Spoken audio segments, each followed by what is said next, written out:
बेगपुरा अवंतीपुरा में कुत्तों ने दहशत मचा रखी है, जिसकी वजह से मकामी आबादी में खौफरास का माहौल है। हालिया दिनों कुत्तों ने एक 9 साल बच्चे हारिस अहमद पर हमला करके उसे शदीद जख्मी कर दिया, जिसके बाद हारिस को श्रीनगर के एक अस्पताल मुंतकिल किया गया। मकामी लोगों का इल्जाम है कि चंद रोज कबल किसी इलाके से एक गाड़ी भरकर कुत्तों को लाकर यहाँ छोड़ दिया गया, जिसके बायस पूरे इलाके में मुश्किलात बढ़ गई हैं। लोग घरों से निकलने में खौफ महसूस कर रहे हैं और बच्चे भी गैर महफूज हो गए हैं। उन्होंने इंतजामिया से मुदाखलत की अपील की है। जख्मी हो गया, जख्मी हालत में उसे लिया गया। हमारी गुजारिश है यही कि ऐसा नहीं होना चाहिए। इन कुत्तों को एक जगह से दूसरी जगह लाया जाता है, गाड़ियों में लाया जाता है और यहाँ डाल देता हमारे खेतों में। हमारे माएँ निकलती, बहनें निकलती हैं, बेटियाँ निकलती उधर खेत में चरवा घास लाते हैं गायों के लिए, मवेशी के लिए। ये ऐसा नहीं। अनंतनाग के कई इलाकों में आज अचानक शदीद ज़ालेबारी की वजह से लोगों को काफ़ी मुश्किलात का सामना करना पड़ा, जबकि मुसलसल बारिशों के बाद इस तरह की ज़ालेबारी से खड़ी फसलों और मेवा बागात को भी काफ़ी नुकसान पहुंचा है, जिसकी वजह से किसानों और मेवा काश्तकारों को काफ़ी खदशात लाहक हैं।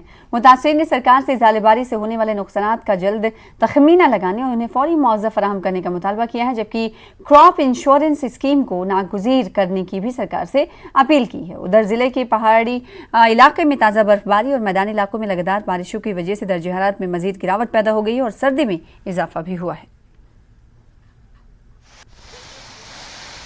आज अचानक जनूबी कश्मीर के अनंतनाग ज़िले में जो जलाबारी हुई, उससे जो है मालिकानी बागात में काफ़ी तशवीश पाई जा रही है और इस जलाबारी ने बहुत सारी मुश्किलात जो है हम बागवानों के लिए खड़ा किए। ज़ाहिर सी बात है क्योंकि काफ़ी पैसा जो है हमने इन बागात पे खर्च किया था और उसके बाद जो है अचानक जब जलाबारी हुई तो हमारी मेवा बागात को काफ़ी सारा नुकसान हुआ। हम चाहते हैं कि एक तो क्रॉप इंश्योरेंस स्कीम इम्प्लीमेंट होनी चाहिए और दूसरा हम कंपनसेशन की भी गुजारिश करते हैं LG एडमिनिस्ट्रेशन से। टंगमक के मुख्तलिफ इलाकों में खराब मौसम के चलते शदीद ज़ालेबारी हुई है, जिससे फसलों को नुकसान हुआ है। वाज़ेह है कि गुज़िश्ता कई रोज़ से वादी कश्मीर में खराब मौसम रहा और लगातार बारिशों का सिलसिला जारी रहा, जिससे सर्दी में भी इजाफा हुआ है। उधर पिछले दिनों की बारिश, गरज चमक और ज़ालेबारी ने ईद से पहले के कारोबार को नुकसान पहुंचाया। खासतौर पर उन सैकड़ों स्ट्रीट फरोशों की रोजी रोटी को जो मुख्तलिफ रियासतों से चनाब के वादी के सबसे बड़े बाजार भदरवा में अपने खोखे लगाने के लिए जमा हुए हैं। उनका कहना है कि खराब मौसम की वजह से इन्हें बेहद नुकसान हुआ है, जिसकी भरपाई करना मुश्किल है।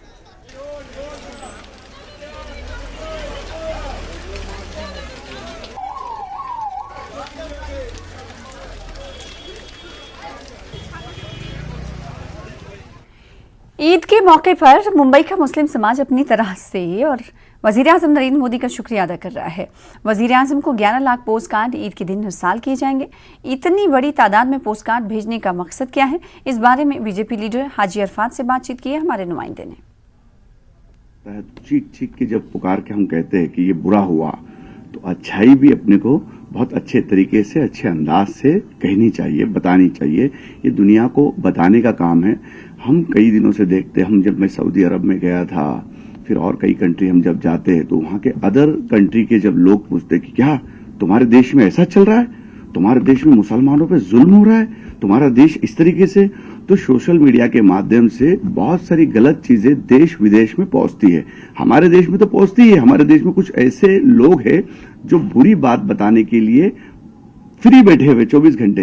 ये रमजान का महीना है और इस्लाम यही सिखाता है, सरकार गरीब नवाज की तहजीब यही सिखाती है कि कोई अच्छा काम करता है तो बताना। आज मेरे देश के प्रधानमंत्री जी ने जो अच्छे काम किए वो हमने बताने का एक अनोखे अंदाज के अंदर हमने शुरुआत की, आशीष शेलार जी, और हमने सोचा कि इस तरीके से हम देश के प्रधानमंत्री जी को पोस्ट कार्ड के जरिए, पोस्ट कार्ड एक जमाने में हम लोग देखते थे, हमारे जो पोस्टमैन चाचा आते थे, हम स्कूल के एग्जाम। फिलहाल इसी के साथ इस बुलेटिन में इतना ही। मुझे दीजिए इजाजत। देखते रहिए न्यूज़ 18 जम्मू कश्मीर लद्दाख हिमाचल। आदाब।